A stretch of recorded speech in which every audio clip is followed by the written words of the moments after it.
Today on the Andrew Cooperrider Show, Letcher County, the sheriff walked in, shot a judge in the courthouse. We'll go over that story, what the rumors are surrounding that.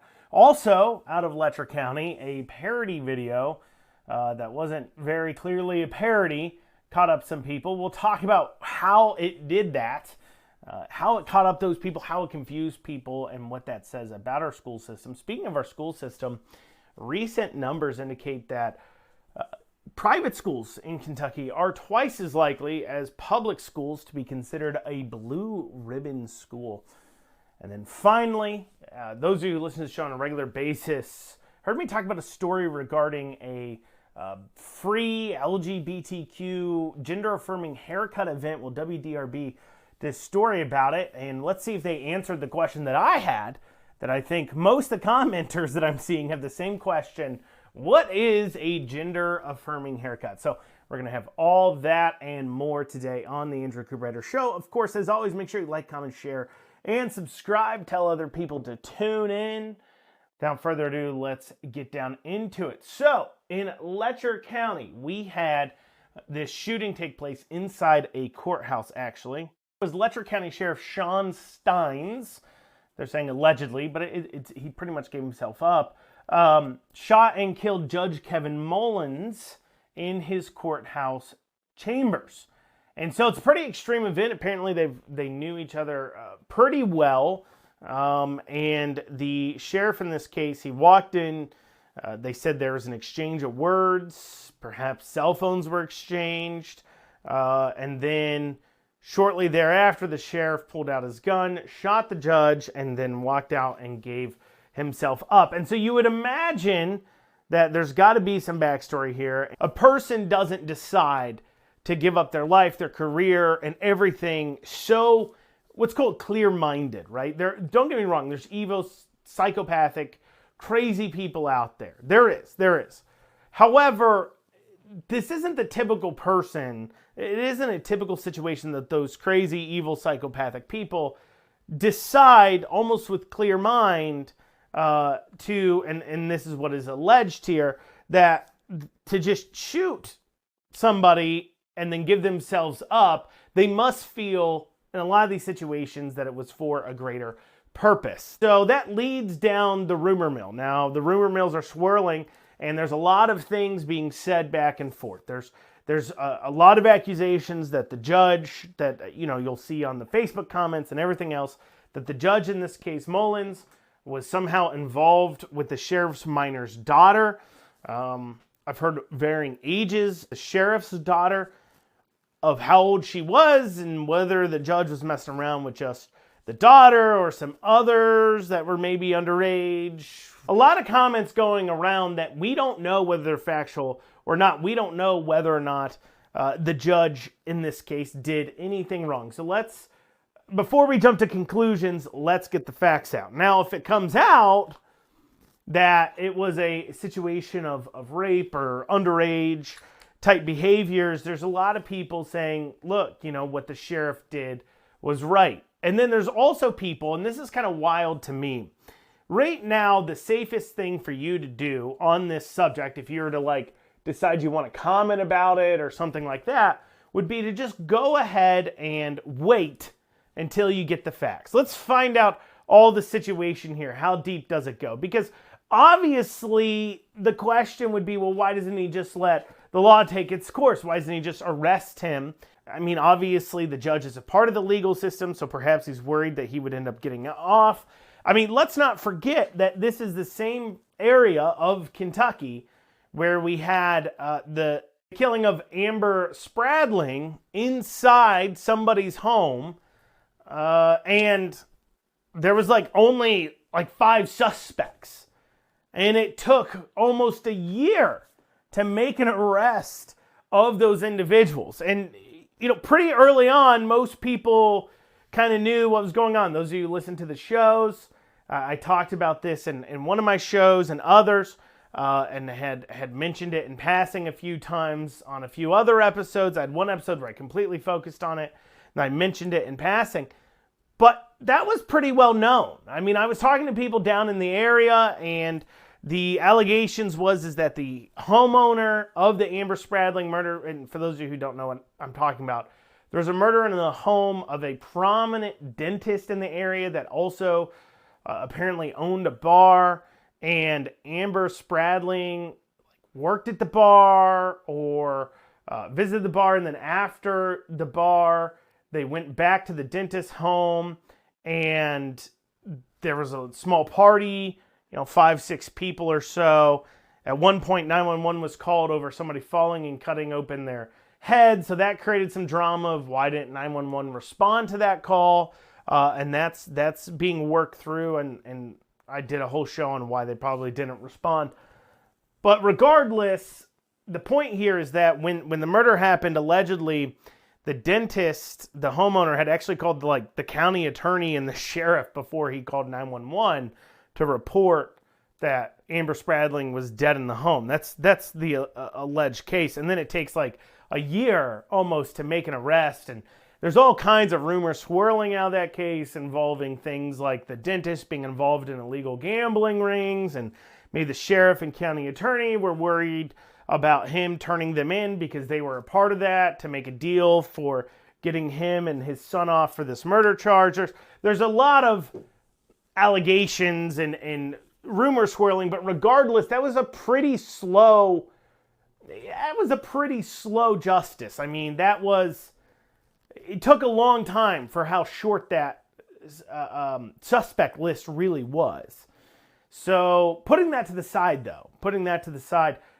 and I bring that up just to point out to the lawlessness of the area, and by lawlessness, I mean just sheer corruptness of local politics. I mean, Eastern Kentucky has been known as a very corrupt political place for years, and there's all kinds of jokes in political circles, especially right around, pre-modern times where it was easy to share out these things of, hey, if you want to win Eastern Kentucky, you got to send your bagmen down there with bags of money to pay off the right people, and then they'll funnel out the votes for you. That's just a real common thing in Eastern Kentucky. So the question is the sheriff worried? Was he worried if the allegations or what the commenters are saying is that the judges was somehow raping or was a pedophile or something and it involved the sheriff's daughter? Was he worried that justice wouldn't play out in that area? Why did he do what he did? And really, we just got to get to the evidence, because perhaps the judge hasn't done anything wrong. I guess that's still a possibility, though. It's if the sheriff is of clear mind, you would find it hard to believe that he would go in and do such a thing without having good provocation. But perhaps the judge is innocent, and so really, you should refrain from saying anything until we find out the facts. Making bold claims. However, that hasn't stopped some people, and it's kind of wild, and I happen to know who these people are because as a Facebook, social media, Twitter person that attracts these lefties that love to spend all day on social media making comments, and then I see these same people commenting about this death going on, this sheriff's death, or this judge's death going on at the hands of the sheriffs.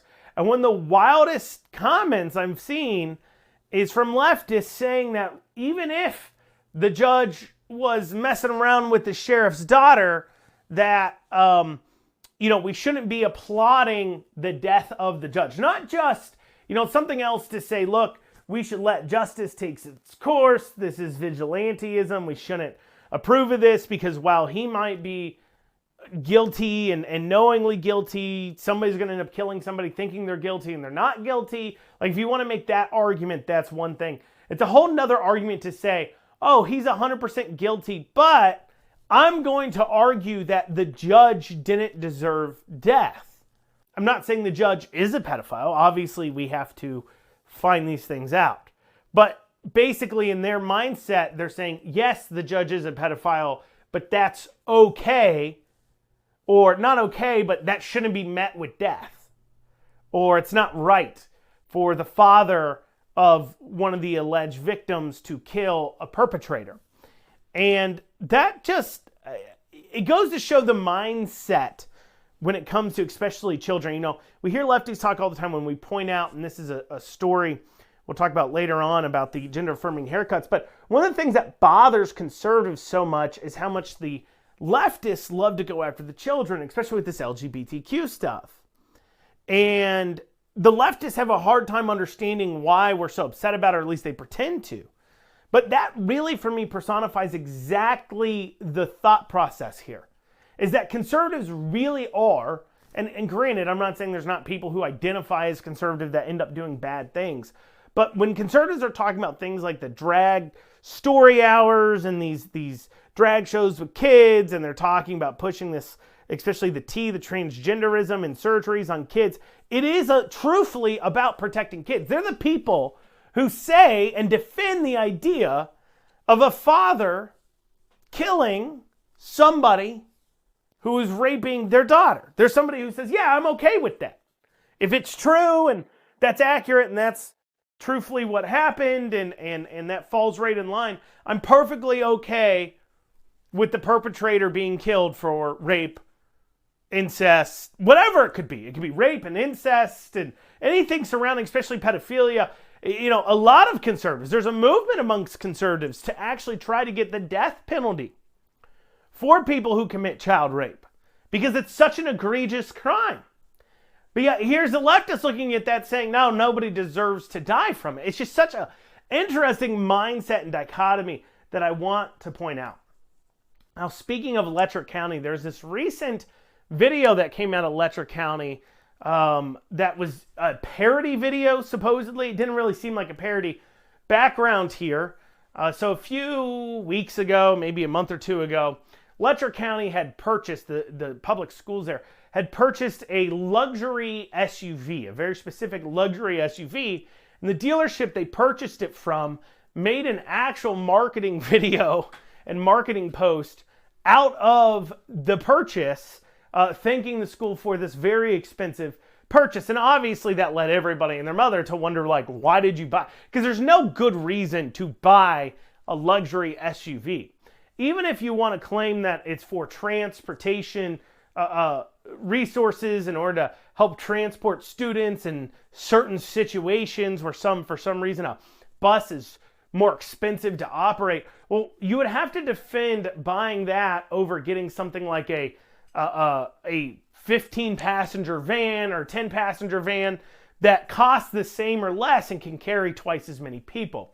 And so that became a big issue at the time. Well, apparently somebody down in Letcher County, or somebody aware of the story, some TikTok account or something, made a parody video talking, and they were at a dealership. And I got to tell you what, for a parody video, it did look very real. And they were at a dealership where they had two Lincoln Navigators, and in the video they talked about how thankful they were to Letcher County Schools for purchasing the Lincoln Navigators, and then go on to show features. I'd love to show you the video.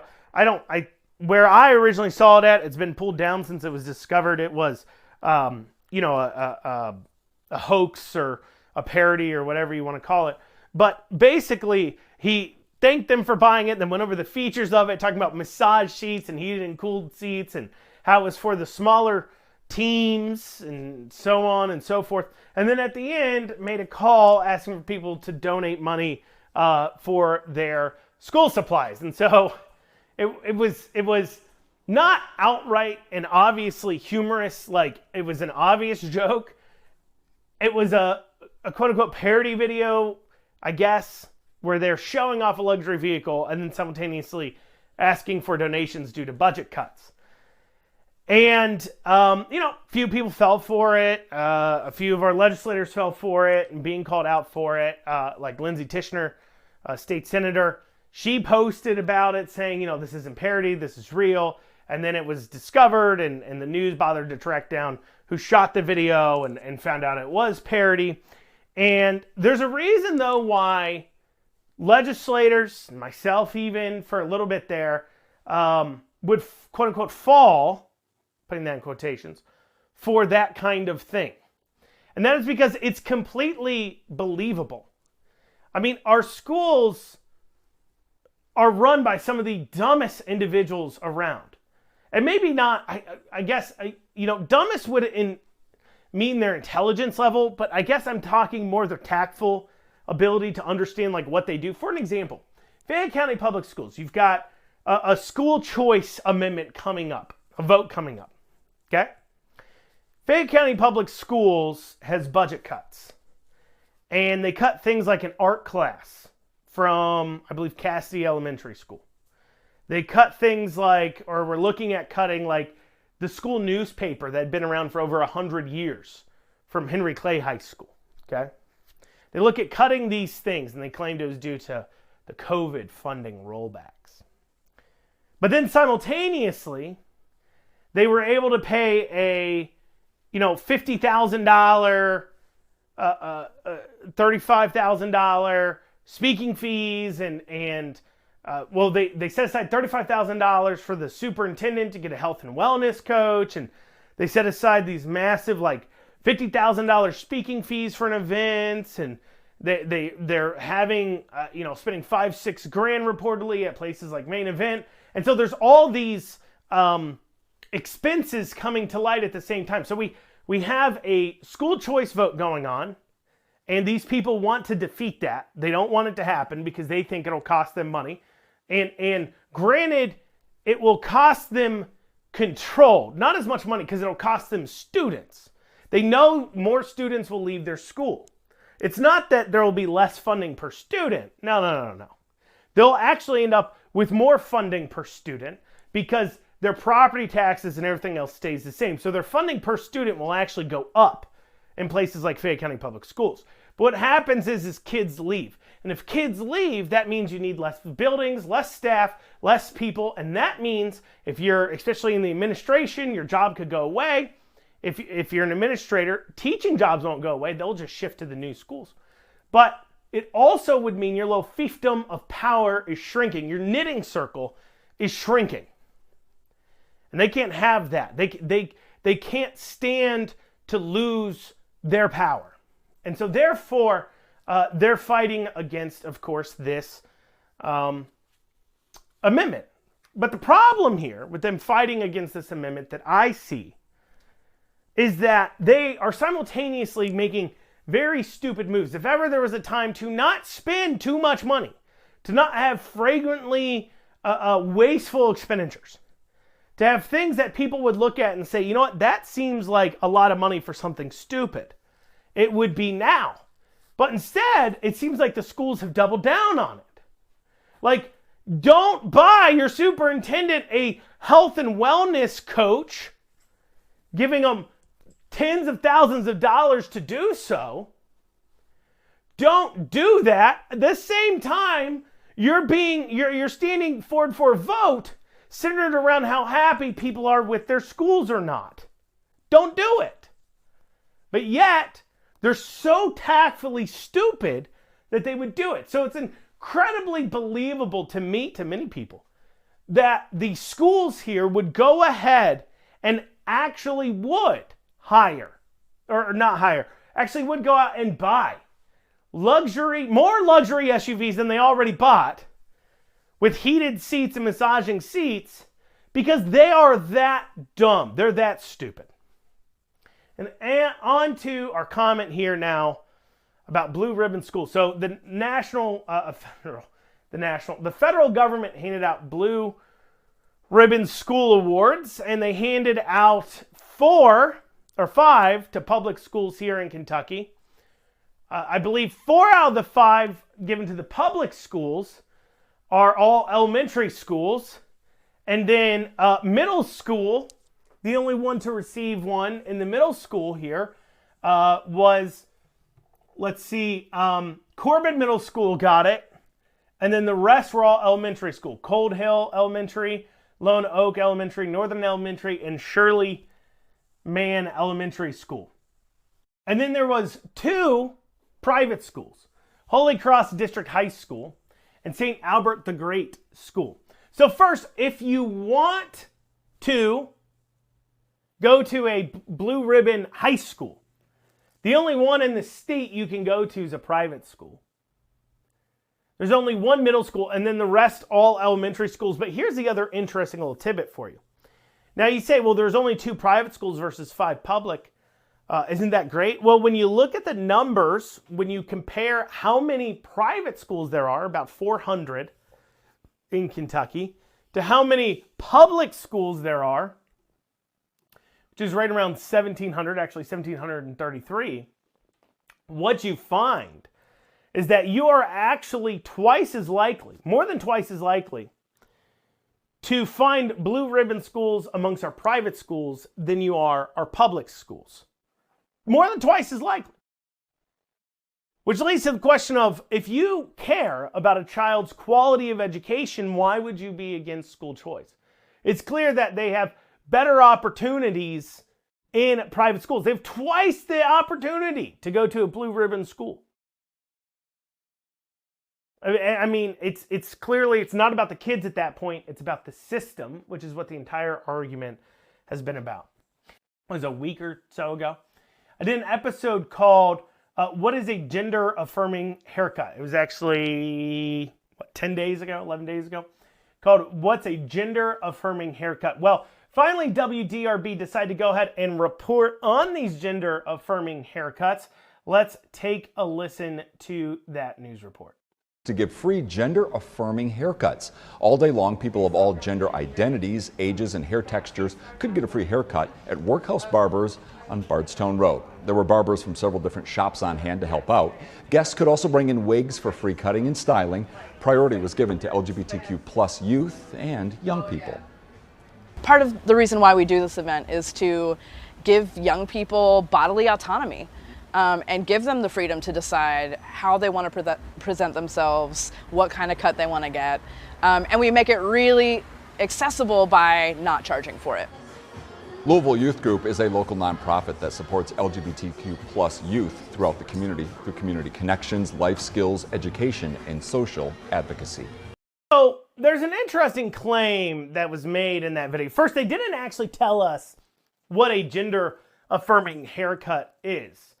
Because, and I covered this in my prior show, but kids can have short hair, kids can have long hair, kids can have curly hair, kids can have bangs, they cannot have bangs. It really doesn't matter to their gender. There's plenty of boys that I quote unquote identify as boys. If you want to play this game, if you want to play the gender affirming game of the leftists, there's plenty of boys out there with long hair. But according to the leftists now, because haircuts have a gender, that boy is affirming a female gender even though he identifies as a boy and is a boy. And there's plenty of girls out there that identify as girls and have girl and are gender identifying as girls that have short haircuts, that have more manly haircuts. And they're not transgender. So are you saying that they're affirming a male gender that they don't even themselves pretend to have? That doesn't make sense.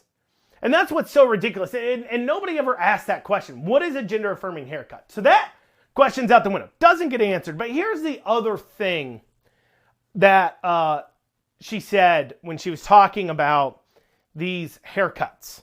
The Louisville Youth Group, whatever. Is they said it's about giving kids bodily autonomy. But what's interesting here is kids aren't getting bodily autonomy. A child can't take themselves to the barber. You know, a kid can't take themselves to the barber. They can't drive. It'd be illegal for a barber to cut a child's hair. For a kid, if a 12-year-old, 11-year-old walks into a barber shop, sits down and says, "Cut my hair," without parents around or any parental consent, and you don't even know how that kid got there, it'd almost be illegal for you to not alert the police that a random child just walked into your barber shop and no parents around. You would have to report that child missing. That wouldn't be bodily autonomy here. They're talking about, oh, they can make whatever decisions they want to. No, they can't. Their parent is bringing them there. Their parent is signing off on them getting whatever haircut they want to give. So even the stated reason isn't a reason. We want to give them bodily autonomy. Parents still has to agree to it. You're literally just giving free haircuts to the same kids that were already going to get their haircuts however they wanted to. It's not like a parent was like, well, I want to cut your hair like a boy, Sally, but I don't have the money for it. That isn't what was holding them back. So not only are you not is your whole entire reasoning here behind doing a gender-affirming haircut's nonsensical. It doesn't even align with what your own reported stated beliefs are. But on top of that, you're not really offering them any kind of new bodily autonomy or the opportunity to make decisions about their own bodies, because you're weird and want to talk to kids about making decisions about their bodies because that's all you obsess about. But you're not even offering that because the parents still have to consent. I mean, imagine offering a kids tattoo event where kids can come in and get free tattoos. And you say it's because we want to offer kids the ability to have bodily autonomy. You know, that'd be shut down in a minute. But here they're talking about hair. It's not permanent. It'll grow back. But also, obviously, the parents are signing off on it. And so I bring this up because there is an attempt. And this, it's not even just an attempt, but this whole LGBTQ stuff really, and we see this, every Pride Month when the companies change their logos to rainbows and everything else. It's all marketing. This is just marketing. It's literally a way for this barber shop to get its name out there to more people. And because it's in a very liberal city and it does this kind of thing, the more trendy liberal people will come over there and be like, oh yes, we want to support the barber shops that support the gays, so we're going to go ahead and go there. So you go to this barber shop. It's just marketing. And it's cynical in a way because it takes not just taking advantage of a social movement, whether I agree with it or not, that's cynical, but also because this social movement is doing damage to children. There's no real such thing as gender-affirming haircut. It's something barbershops have made up. Those who want to be involved in the LGBTQ grift, they made it up so they could go ahead and market their business, get as much free publicity as possible. And like I said, it does so much damage to these kids, and they're doing it to make a buck, and it's ridiculous. Absolutely ridiculous. Well, y'all, that's what we got time for today on the Andrew Cooperrider Show. We'll be back here tomorrow. Hope you have a great rest of your day.